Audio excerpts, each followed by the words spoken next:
Joins me now from New York. He sits on the House Homeland Security Committee and the Subcommittee on Counterterrorism and Intelligence. It's good to see you, Congressman. Thanks so much for joining us. Thank you, Maria. Thank you very much. I find this all so extraordinary. They had absolutely no intelligence to launch an investigation into Trump. That investigation is ongoing, which led to a special counsel, Robert Mueller, who is investigating this. And they continue to say there's no collusion. Your reaction? Yeah, listen, I'm on the Intelligence Committee. I fully agree with what Devin Nunes said. While we can't go into all the details, but as Devin said, to begin a counterintelligence investigation, you have to have some intelligence. Instead, there was a story that came outside normal channels, a backdoor way, and this was really, and even if this were meant anything, it's not enough to start an investigation. But they got it improperly or through irregular channels. It was very inadequate information, and they used that to begin a FBI counterintelligence investigation of a presidential campaign. And then later on in March, when Director Comey announced on national television before a committee hearing that the president's campaign was being investigated, as if this was a major announcement.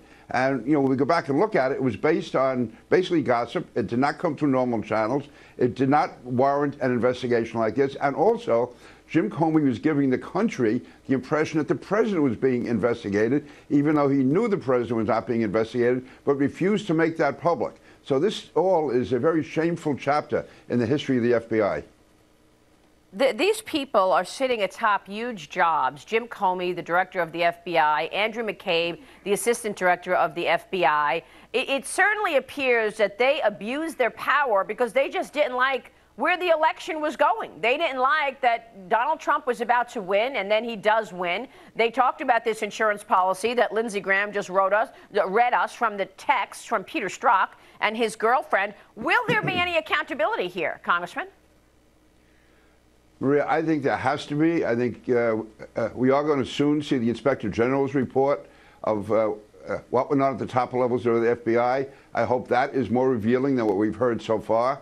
And, you know, when you look at all this, if you want to call it circumstantial evidence about Comey, about McCabe, about Strong, about all of them up there, that is far more significant than anything that was ever brought up against Donald Trump or the Trump campaign. And yet there was this massive now 18, 20-month investigation, federal investigation going on of the Trump campaign, and the evidence is none. And yet there is much more circumstantial evidence, at least, against the highest levels of the FBI. In the case of McCabe, you actually have the Inspector General accuse him of lying.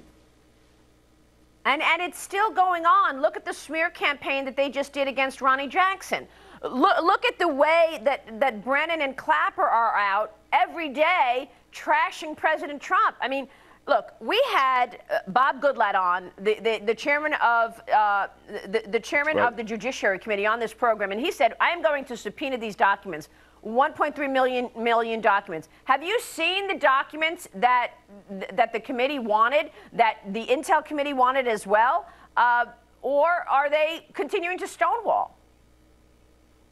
Now, there's so many documents we have not gotten full access to, and you mentioned Brennan and Clapper.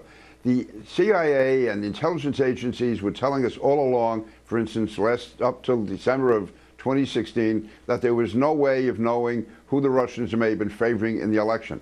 Suddenly, on the front page of the Washington Post on December 6th or December 7th of 2016, the story appears with all of this so-called classified information, how the Russians were definitely behind Donald Trump. Where did that come from? I mean, Brennan was head of the CIA. Clapper is a director of national intelligence. Did they launch any investigation? I mean, and only a few people would have had access to these facts and these conclusions.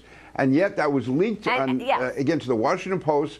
And yet, as far as I know, there's been no repercussions over that. So Brennan and Clapper, they are the people at the top. They're the ones responsible for this. Whether they did it or not, they're responsible. And they're going out, they have the nerve to be criticizing President Trump when they allowed the worst leaks probably in the history of intelligence.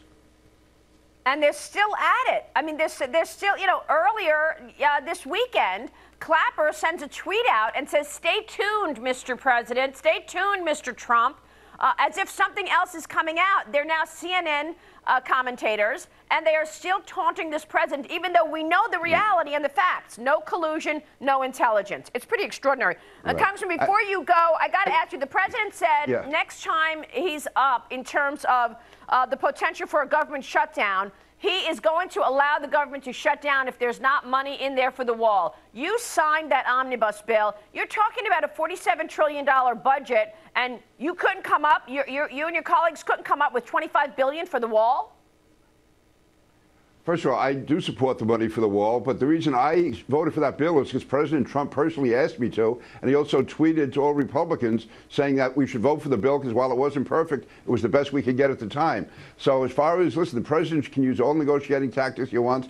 I'll support them, but the bottom line is I don't believe we should shut the government down. It's never worked in the past, and with elections coming up a month after that, that would enable the Democrats to win, and the first thing they will do is move to impeach President Trump. Isn't that what they want? The government, they want the government to shut down, and they want to impeach Trump. That's what I'm saying. The president, this could really boomerang on him if Republicans are looked upon as being responsible for not being able to govern and shutting the government down. But we should fight hard for the wall. But let's not be shutting the government down. It doesn't work. All of that to get in all of this extra spending just to protect our men and women who put their lives on the line every day, who we want to support in terms of the military. It's just extraordinary what's going on, Congressman. Thanks very much for joining us this morning. Always a pleasure to see you, sir. Okay, Maria. Thank you. Thank you. Bye now. Thank you so much. Former FBI Director Jim Comey says he did not leak memos of his conversation with the president. We're talking with former Assistant Director of the FBI, Jim Kallstrom, about that next. Back in a moment.